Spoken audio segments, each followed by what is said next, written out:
जय माता दी भक्तों, स्वागत है आपका मेरे YouTube चैनल पे। आज मैं आपके साथ शेयर करने वाली हूँ माँ वैभवलक्ष्मी व्रत कथा, जो कि इस प्रकार है। एक बहुत बड़ा नगर था जिसकी जनसंख्या अत्यधिक थी। दूर पास के अनेकों लोग इस नगर में काम धंधों नौकरी रोजगार की तलाश में यहाँ आते थे और रोजगार पाने पर यहीं जम जाते थे।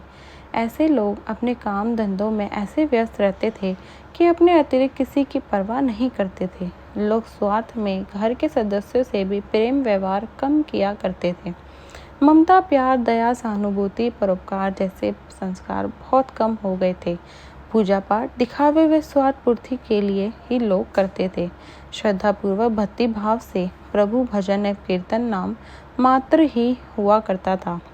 हेरा फेरी बेईमानी शराब जुआ और व्यभिचारी आदि धर्म विरोध कार्यों में ही लोग जीवन अपना सुख मानते थे। सदा जीवन और उच्च विचार को शिक्षा पुरानी पड़ गई थी। अब तो अधिकांश लोग किसी भी प्रकार धन कमाकर ऐश करो पर विश्वास करते थे। इस नगर में मनोज और शीला नाम एक दंपति जीवन निवास करते थे। मनोज का अपना छोटा सा कारोबार था। वह बहुत विवेकी और सुशील था। ईमानदारी से वह अपने कारोबार करता था, जिससे उसका कारोबार ठीक ठाक चल रहा था और आराम से उनका जीवन व्यतीत हो रहा था। मनोज की पत्नी शीला धार्मिक प्रकृति की संतोषी स्वभाव की स्त्री थी।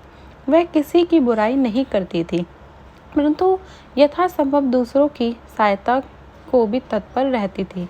गृह कार्यों से बचे समय का सदुपयोग वह प्रभु भजन व कीर्तन करने अथवा धार्मिक ज्ञानवर्धक पुस्तकें पढ़ने में व्यतीत करती थी।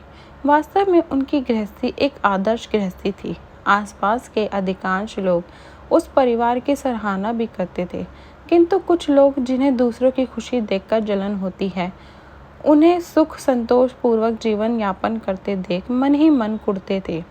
वह इस प्रयास में रहते थे कि किसी भी प्रकार मनोज का गलत रास्ते पर चलाकर उसकी संपत्ति को स्वयं ऐश करे।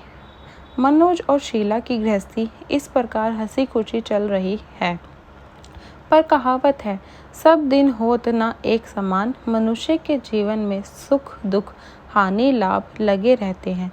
मनोज को भी अपने कारोबार में काफी घाटा उठाना पड़ा। उसका शायद कुछ भाग्य ही रूठ गया था। वह अपने कारोबार में हुए घाटे का जल्द से जल्द लाभ बदलने में चक्कर में गलत लोगों से मित्रता कर बैठा। ये झूठे मित्र उसे जल्द ही करोड़पति बनने का सपना दिखाने लगे और उसे जुआ घुड़दौड़ शराब आदि के कुचक्र में डाल दिया। जुए शराब आदि में आज तक कौन धनवान हुआ है जो वह धनवान होता। मनोज करोड़पति तो बना नहीं, खाकपति अवश्य बन गया। जल्द से जल्द अमीर बनने के लालच में वह घर में थोड़ी बहुत बची धन संपत्ति गहने जेवर भी गवा बैठा। एक समय ऐसा आया था कि मनोज जल्द अपनी पत्नी शीला के साथ सुखपूर्वक जीवन व्यतीत करता था। कुछ ही दिनों में ऐसा हुआ कि उसका 2 समय का भोजन भी खाने के लिए लाले पड़ गए। घर में दरिद्रता और भूखमरी का साम्राज्य हो गया। इससे मनोज और चिड़चिड़ा हो गया। वह बात बात पर अपनी पत्नी शीला के साथ गाली गलौज और मारपीट करने लगा। शीला एक सुशील और संस्कारी स्त्री थी। वह पति को अपना स्वर्ग वह समझती थी। पति के व्यवहार से वह दुखी तो बहुत थी, किंतु भगवान पर भरोसा रखकर वह ये सब दुख सहने लगी। कहते हैं, दुख में ही भगवान याद आते हैं।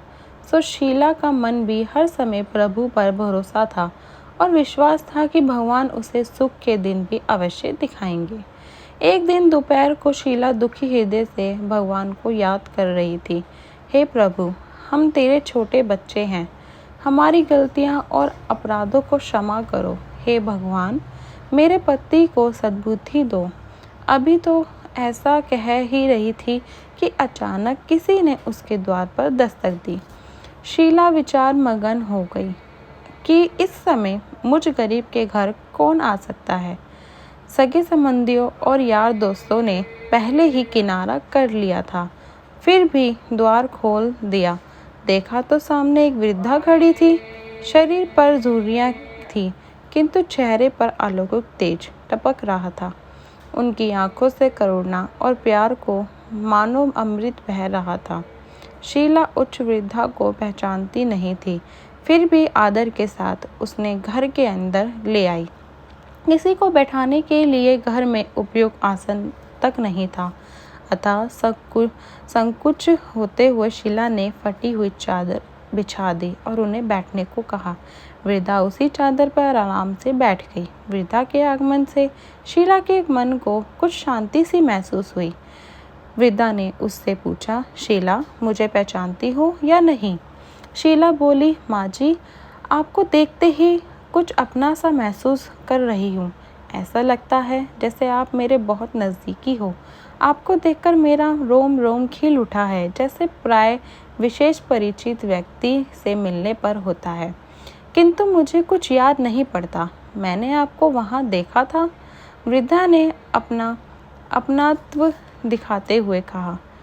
क्यों इतनी जल्दी भूल गई? अभी कुछ दिन पहले ही तो लक्ष्मी जी के मंदिर में शुक्रवार को हर शुक्रवार को मैं तुझसे वहाँ मिलती थी। जब से शीला का पति मनोज गलत लोगों की संगत में बैठकर घर लुटाने लगा था, तभी से शीला बाहर निकलने में शर्म महसूस करती थी, अतः उसने मंदिर जाना भी बंद कर दिया था।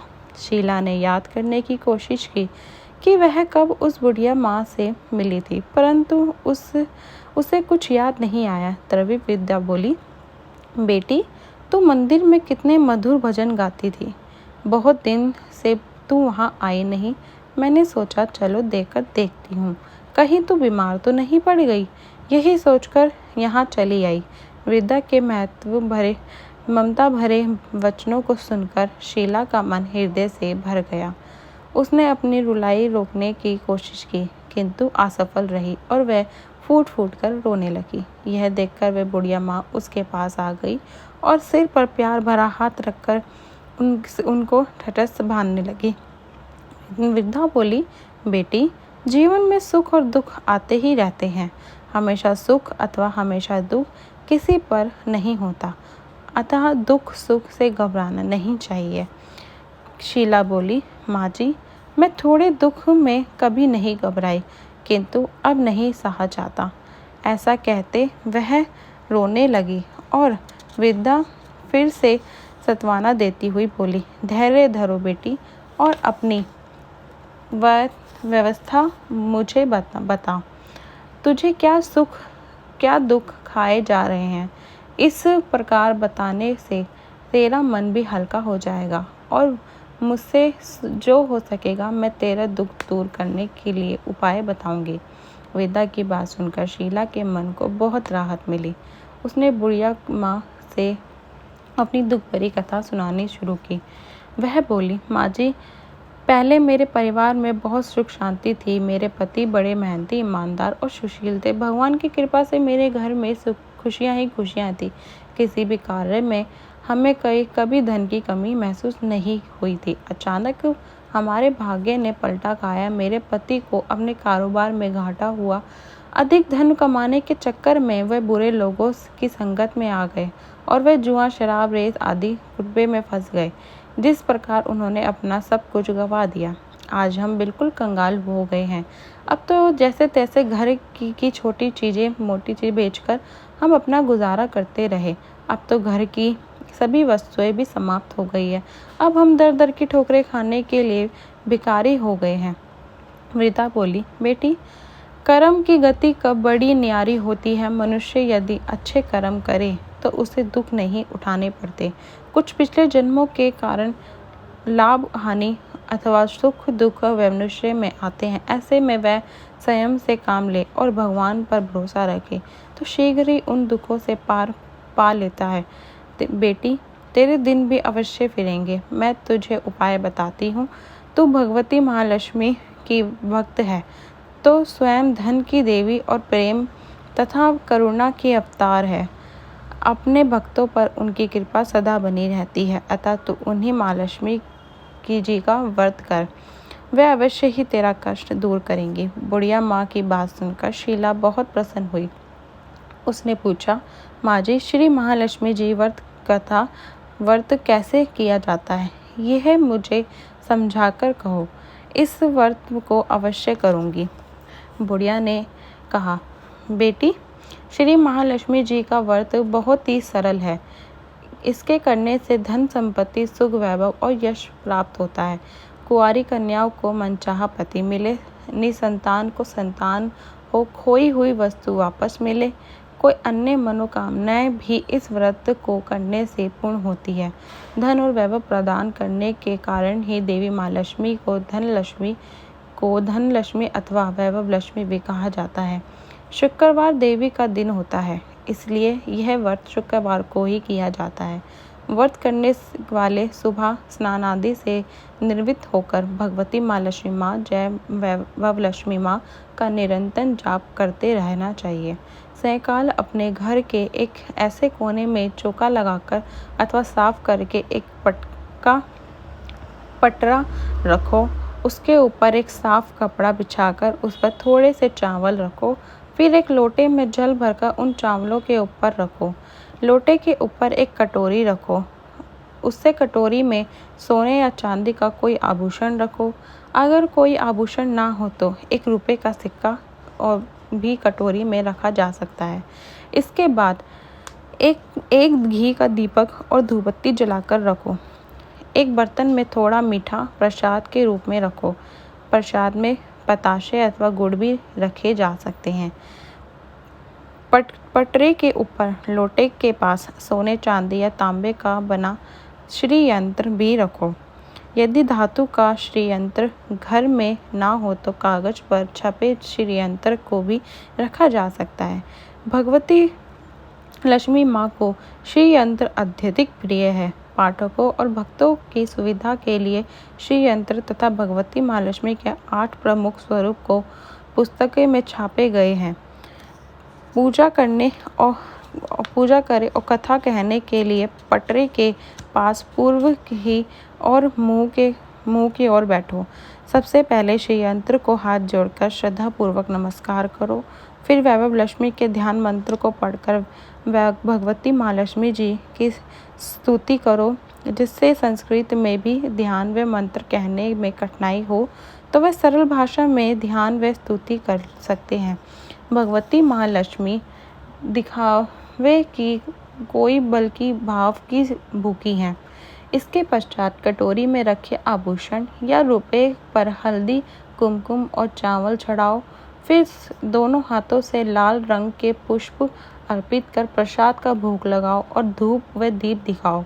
उन पुनः लक्ष्मी जी का स्तुति करके लक्ष्मी महिमा गाओ और आरती उतारो। फिर मन ही मन सच्चे हृदय से जय माँ लक्ष्मी 11 बार उच्चारण करो। इसके बाद 11 व 21 शुक्रवार को इस व्रत करने का संकल्प लेना। अपनी मनोकामना पूरी करने के लिए माँ से हाथ जोड़कर विनती करो अथवा मैं माँ का प्रसाद बांट दो। थोड़ा सा प्रसाद अपने लिए रखो। बाद में कटोरी में रखकर आभूषण, रुपये और श्री यंत्र उठाकर रख लो। लोटे का पानी तुलसी के पौधे में चढ़ा दो। इस दिन पूरे दिन उपवास रखकर सायंकाल प्रसाद खाना चाहिए। यदि इतनी शक्ति ना हो तो एक बार शाम को प्रसाद खाकर सदा वैष्णव भोजन कर सकते हैं। इस व्रत के प्रभाव से मनुष्य की सब विपत्तियां दूर होकर धन वैभव की प्राप्ति होती है। कुंवारी कन्याओं को मन भावना पति मिलता है। सौभाग्यवती स्त्रियों को सौभाग्य रहता है। निसंतान दंपति को संतान की प्राप्ति होती है और भी कोई मनोकामना हो तो वह अवश्य पूर्ण होती है। शीला यह सब सुनकर बहुत ही प्रसन्न हुई। उसने कहा, माँ जी, आपने यह तो श्री वैभव लक्ष्मी के व्रत की विधि बताई है, उसे मैं अवश्य ही करूँगी। आप कृपा करके मुझे इसके उद्यापन विधि भी समझाकर बताइए। वृद्धा ने कहा, बेटी, इस व्रत की उद्यापन करने की विधि भी बहुत सरल है। ध्यान से सुनो। 11 या 21 जितने शुक्रवार को व्रत करने का संकल्प किया, उतने व्रत पूर्ण श्रद्धा और भावनापूर्ण पूरे होने का अंतिम शुक्रवार को उद्यापन किया जाता है। इस दिन पूजा विधि हर शुक्रवार को की गई पूजा विधि की तरह ही होती है। इस दिन प्रसाद के लिए नारियल गिरी और खीर का प्रसाद वितरित किया जाता है। प्रसाद के साथ ही कम से कम 7 कुंवारी या सौभाग्यवती स्त्रियों को कुमकुम का तिलक लगा कर श्री वैभव लक्ष्मी व्रत कथा की एक एक पुस्तकें भेंट की जाती है। अंत में फिर भगवती की महालक्ष्मी के विभिन्न स्वरूपों को श्रद्धापूर्वक हाथ जोड़कर नमस्कार करो और मन ही मन माँ से प्रार्थना करो कि हे माँ लक्ष्मी माँ, हे धन लक्ष्मी माँ, हे वैभव लक्ष्मी माँ, मैंने सच्चे मन से आपका व्रत पूर्ण किया है। फिर भी मुझसे कोई गलती हुई हो या अपराध हुआ हो तो उसके लिए मुझे क्षमा करें और हमारी जो भी आपकी मनोकामना है हो उससे कहकर मनोकामना को पूर्ण करना, हमारा सबका कल्याण करना, हमारी विपत्तियों को दूर करके हमें धन वैभव प्रदान करना। हे देवी माँ, अपनी महिमा अपरंपार है, आपकी महिमा अपरंपार है। बुढ़िया माँ ने श्री वैभव लक्ष्मी व्रत की शास्त्रीय विधि सुनकर शीला का मन मयूर जैसे नाच उठा। उसे लगा मानो कि मन मांगी मुराद मिल गई हो। उसने तत्काल अपनी आंखें बंद करके मन की मन संकल्प किया और वैभव लक्ष्मी माँ, मैं आपका 21 शुक्रवार तक बुढ़िया माँ द्वारा बताई गई शास्त्रीय विधि के अनुसार व्रत व उद्यापन करूँगी। इस प्रकार संकल्प करने जैसे ही शीला ने आंखें खोली तो वृद्धा माँ को कमरे में नहीं पाया। उसने अपने घर के बाहर आकर देखा, किंतु वहाँ भी उसे कोई माजी दिखाई नहीं दी। उसे बहुत आश्चर्य हुआ कि थोड़ी ही देर में कहाँ गायब हो गई। वास्तव में वह साक्षात भगवती माँ लक्ष्मी थी, जो अपने भक्त शीला को वृद्धा को वेश बदलकर उनको सुख का रास्ता दिखाने आई थी। अगले ही दिन शुक्रवार था। शीला सुबह नहा धोकर मन ही मन जय माँ लक्ष्मी, जय माँ लक्ष्मी, जय माँ लक्ष्मी का जाप करने लगी। सायंकाल वह वैभव लक्ष्मी माँ की पूजा करने बैठी। घर में कोई आभूषण तो था नहीं। आभूषण के नाम पर उसकी नाक में एकमात्र लौंग बाकी बची थी। उसने वही निकालकर धोकर कटोरी में रखी।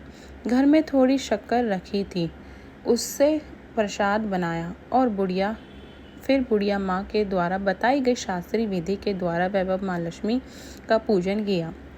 पूजन के पश्चात उसने प्रसाद अपने पति मनोज तथा अन्य लोगों को वितरित किया। अंत में स्वयं ग्रहण किया। श्री वैभव लक्ष्मी माँ का प्रसाद खाते ही मनोज के स्वभाव में परिवर्तन आने लगा। उसका चिड़चिड़ापन कम होने लगा और उसका मन कुटबे को दूर होकर कारोबार जो पहले बिल्कुल ठप हो गया था फिर से जमने लगा। 21वें शुक्रवार को शीला ने बुढ़िया माँ द्वारा बताई शास्त्रीय विधि अनुसार उद्यापन किया और 11 स्त्रियों को श्री वैभव लक्ष्मी व्रत की पुस्तकें भेंट दी। फिर भगवती माँ लक्ष्मी वैभव लक्ष्मी स्वरूप को मन ही मन प्रणाम कर प्रार्थना की और कहा, हे महालक्ष्मी, हे वैभव लक्ष्मी माँ, मैंने आपके व्रत की जो मन्नौती मांगी थी वह आज पूर्ण हो गई है। हे माँ, हमारे संकटों को दूर कर हमारा कल्याण करो। जाने अनजाने में यदि कोई हमसे अपराध हुआ हो तो उसे क्षमा कर माँ। हमें धन संपत्ति और वैभव प्रदान करना, हमें सद्बुद्धि देना। हे माँ, आपकी महिमा अपरंपार है, आपकी सदा जय हो। इस प्रकार व्रत संपूर्ण होने के बाद कुछ ही दिनों में मनोज के कारोबार में अच्छा लाभ होने लगा। उसने शीला के उसके जेवर वापस दिला दिए और घर में पहले जैसी सुख शांति आ गई। श्री वैभव लक्ष्मी माँ के प्रताप को देखकर अन्य बहुत ही औरतों ने भी उनका विधि पूर्वक व्रत किया और मनोकामना फल प्राप्त किए। हे माँ लक्ष्मी, हे वैभव लक्ष्मी, जैसे आपने शीला पर कृपा की ऐसे ही अपने अन्य भक्तों पर भी कृपा रखना और उनका कल्याण करना, उनको सुख शांति प्रदान करना। बोलो श्री वैभव लक्ष्मी माता की जय। श्री वैभव लक्ष्मी माता की जय। श्री धन्यवाद भक्तों। अगर आपको मेरा कथा पसंद आई हो तो मेरे चैनल को अवश्य सब्सक्राइब करें। जय माता दी, जय माँ लक्ष्मी।